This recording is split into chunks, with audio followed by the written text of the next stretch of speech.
Hello friends, அனைவருக்கும் வணக்கம். Welcome back to my channel.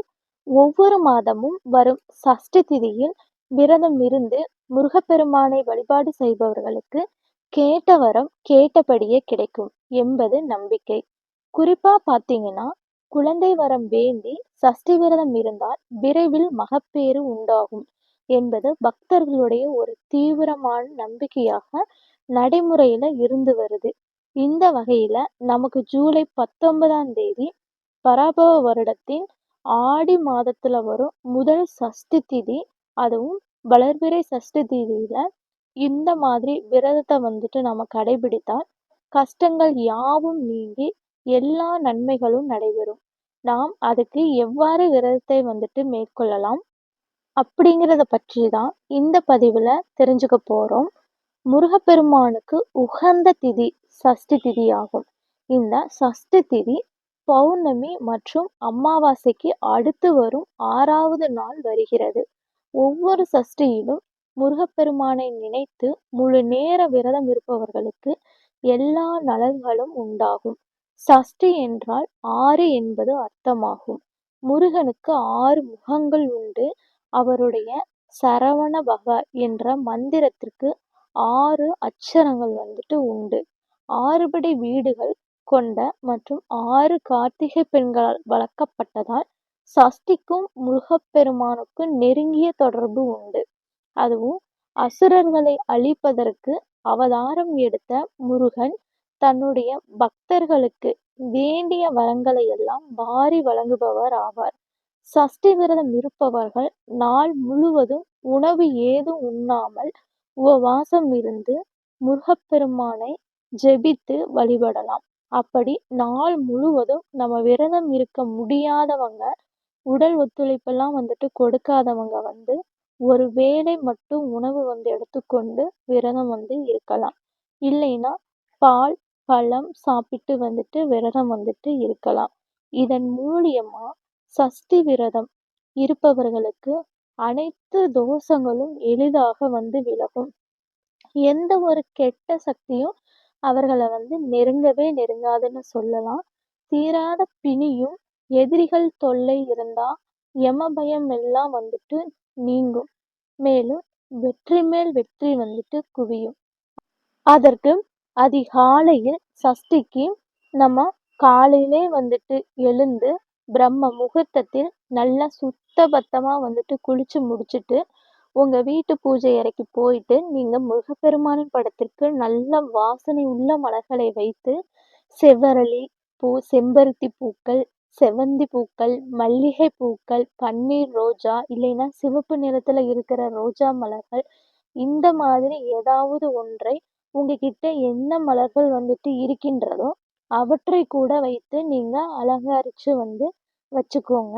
அது கூடவே பச்சரிசி மாவை பயன்படுத்தி கோலம் போட்டு அதுல சரவண பவ அப்படிங்கிற 6 எழுத்து மந்திர எழுத்தை வந்து எழுதி அதன் மீது 6 மண் அகல் விளக்குகள் வைத்து அவற்றில் நெய் இல்லைன்னா நல்லெண்ணெய் விட்டு முடிந்தால் வெற்றிலை தீபம் வந்துட்டு போடலாம். அது இன்னுமே வந்துட்டு சிறப்புங்க. பஞ்சுத்திரி போட்டு தீபம் ஏற்றி வைப்பது இன்னுமே ஒரு கூடுதலான சிறப்புனே வந்துட்டு சொல்லலாம்.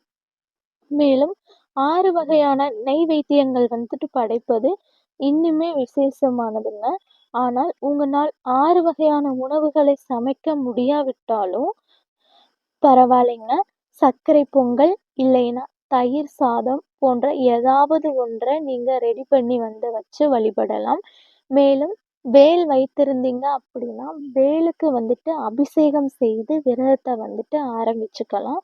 இது மட்டும் இல்லைங்க, முருகன் சிலை இருந்தாலும் அந்த முருகர் சிலைக்கும் நீங்க அபிஷேகம் வந்து பண்ணலாம்.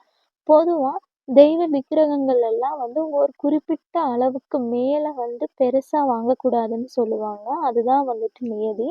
அவற்றுக்கு நீங்க காய்ச்சாத பாலாலும் பன்னீராலும் அபிஷேகம் செய்து பின்பு நீங்க தூய நீரில் அபிஷேகம் செஞ்சு சந்தனம் குங்குமம் இட்டு மலர்களால் அலங்காரம் செய்து வச்சு வழிபடணும். அது கூடவே வந்துட்டு நமக்கு தெரிந்த முருகன் மந்திரங்கள் சண்முக கவசம், கந்தசஷ்டி கவசம், கந்தர் அனுபூதி, வேல்மாறல், முருகன் பாடல்கள், இந்த மாதிரி உங்களுக்கு எது தெரிந்தாலும் அவற்றை அன்றைய நாள் முழுவதும் வந்துட்டு பாராயணம் செய்யலாம். உங்கனால் அவற்றை படிக்க முடியவில்லை அப்படின்னாலும், நீங்க ஃபோன்ல வந்துட்டு யூடியூப்ல வந்துட்டு போட்டு விட்டுட்டு, அவற்ற வந்துட்டு ஒலிக்க விடுவது வந்து இன்னுமே சிறப்பு. இவ்வாறு நீங்க ஒலிக்க விடுவதினால், கண் திருஷ்டிகளை வந்துட்டு விரட்டி ஓட செய்யுமாம். குடும்பத்தில் இருக்கும் சண்டை சச்சரவுகள், குழப்பங்கள் அத்தனையும் தீர்ந்து, நமக்கு நல்ல பலன்கள் வந்து உண்டாகும். முடிந்தால் அன்று உங்க வீட்டு பக்கத்தில் உள்ள முருகன் கோவிலுக்கு வந்துட்டு சென்று அர்ச்சனை செய்துவிட்டு வாங்க.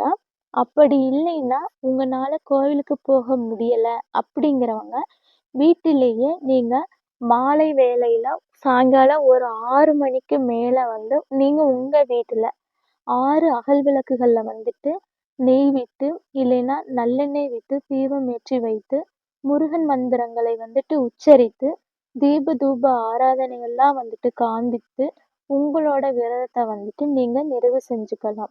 இப்ப நமக்கு ஜூலை 19ஆம் தேதி ஞாயிற்றுக்கிழமை அன்று பராபவ வருடத்தின் ஆடி மாதம், அதாவது 3ஆம் தேதி அன்று காலை 8:50 நமக்கு சஷ்டி திதியானது வந்து தொடங்குது. மறுநாள் ஜூலை 20ஆம் தேதி திங்கட்கிழமை அன்று காலை 8:29 வரையும் வந்து நமக்கு சஷ்டி திதியானது இருக்கின்றது. அதனால நமக்கு ஞாயிற்றுக்கிழமை முழுவதும் திதி வந்து சஷ்டி திதி இருப்பதுனால, அன்றே வந்து நம்ம சஷ்டி திதியா வந்து கணக்குல எடுத்து வழிபடலாம். இந்த மாதிரி சஷ்டி அன்று முருகனுக்கு விரதம் இருந்து வழிபாடு செய்தால், வேண்டிய வரம் வேண்டியபடியே வந்து அப்படியே நமக்கு வந்து கிடைக்கும். அதனால நம்பிக்கையோடு வழிபாடு செய்யுங்க. என்றும் நல்லது மட்டுமே நடக்கும். நம்ம சேனல் பிடிச்சிருந்தால் லைக் அண்ட் சப்ஸ்கிரைப் பண்ணி தொடர்ந்து இணைந்திருங்கள். மீண்டும் வேறொரு பதிவில் சந்திக்கும் வரை நன்றி, வணக்கம்.